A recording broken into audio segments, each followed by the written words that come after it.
Hi guys, ngayong araw pala nandito tayo sa may shop ni Kuya James dito sa may phase 1 kung saan dito kami lagi nagpapagawa ng aming mga motor. So ito na nga yung Yamaha Vega 150 natin, 2009 model. Ipapatune up pala natin siya ngayong araw.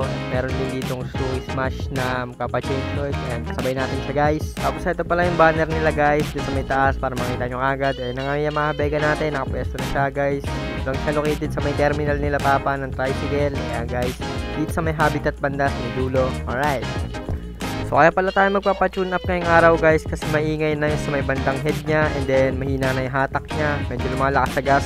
Yan yung mga senyales na kailangan niya talaga magpa-tune up at ginagawa pala yan every 12,000 kilometers na odo sa inyong motor guys. Ayun. Tapos ayun guys, bago pala i-tune up, ito si Kuya Benji, yung mekaniko dito sa may shop. Change oil niya muna tong Suzuki Smash kasi madali lang naman mag-change oil kasi sa atin medyo matagal. Yan si Yamaha Vega natin, nakaset na siya doon. Tapos ito pala ako guys, yan, halata excitement sa mukha ko kasi ma-tune up na ulit yung motor ko, and then matitesting ko yung kanyang performance pagtapos nito. So nakakatawa, di ba? So ayun guys, sa may part na to, tinatanggal na ni Kuya Benji yung mga pairings left and right para madali niya ma-access yung head para kapag nagta-timing siya doon ng timing chain tsaka ng mga bulbs ay madali niya ma-access yun guys. Ayan, di ba? So tampang tayo dito, waiting lang tayo, tingin-tingin muna tayo sa shop nila ng mga parts na pwede natin bilhin soon, di ba? Pagka nakuha natin yung sahod uli natin sa YouTube. Tapos dito guys, makikita nyo yung pairing sa harap, tanggal na yan guys, madali na ma-access yung head dyan. Tapos ika-carb cleaning rin pala to ni Benji mamaya para sure ball na maganda yung performance niya once ay takbo natin ulit sa highway.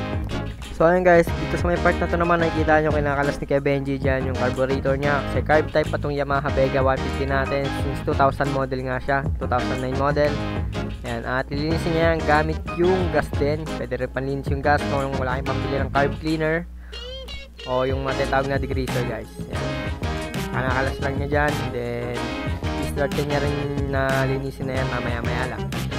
Fun fact guys, sila lang pala yung nakapagpatino ng motor natin na Yamaha Vega kasi ilang taon din itong naka-standby sa bahay. So sila yung nakapagpatino yung shop nila, shop na to, kaya dito talaga ako bumabalik-balik kapag may problema yung motor ko. Dito ko agad dinadala since kilala rin ni Papa yung may-ari nito. And then talagang magaling sila guys, malapit gumawa dito, visit nyo yung shop nila. Mamaya papakita ko doon sa may video kung saan sila matatagpuan, and then yung banner na yon, makikita nyo agad yung guys. Alright. So ayun guys, makikita nyo sa may part na to, nilinis ni Kuya Benji yung ating carburetor at gamit niya dyan yung gas panglinis. At sa may bandang head na yon, naaalala ko yung itsura niyan, mukha siyang throttle body ng mga FI.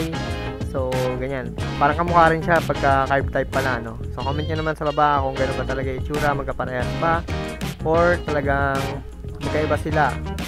Alright guys, so dito waiting lang ako, nakaupo lang ako dito, pinapanood ko lang para next time sakaling trip ko siyang gawin or linisin, diba?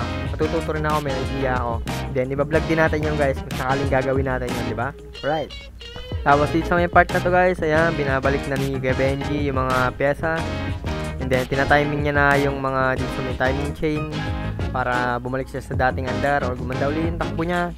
Alright guys, sobrang nakaka-excite talaga kasi nga, diba? Lagi yung ginagamit ng motor na to pang araw-araw. And then talagang gusto ko nang maramdaman kung talagang gumanda yung takbo niya pagtapos neto. So diba yun? So ayun guys, dito sa may part na to, naikabit na lahat, pairings, naibalik na lahat. Hindi ko na binidyo masyado para hindi masyadong humaba yung vlog natin. Ayun guys, goods na siya. So excited na ako itakbo to guys, diba? Nakaka-excite.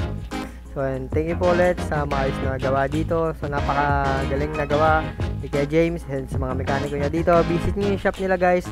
Dito lang siya matatagpuan sa may phase 1 dito sa may habitat banda, malapit siya sa may terminal ng tricycle na PHYB.